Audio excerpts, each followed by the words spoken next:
Hi guys, welcome back to another tutorial video. So in the following video I will guide you to fix Duolingo not loading on your iPhone.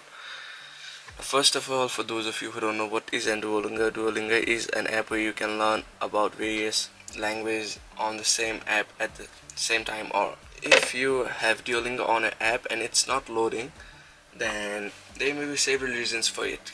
So the first reason may be that your app has an update which will be available on your App Store on your iPhone, but if you are using it on your Android, then it will be available on your Play Store. So now to fix Duolingo not loading, there may be some problem on your app for the reason that it's not loading. So to fix it, you need to open App Store on your device and search Duolingo and see if there is any update available for the app. So if there is any update available, simply click on the option of update, which will be on the right hand side of the app, which is shown on the screen.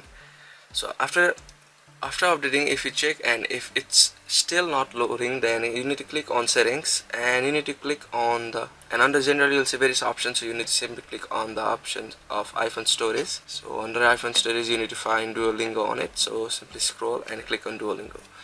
Now by clicking on Duolingo, you will see the option of offload app and delete app. So by offloading the app, it will free up some storage of the app and also helps to fix the glitch which is occurring on the app. So simply click on the option of offload and click on offload. So by doing that, you need to click on reinstall, and after reinstalling the app, you need to open your Duolingo, and after that the problem of not loading will be fixed in a very easy steps. So that's it.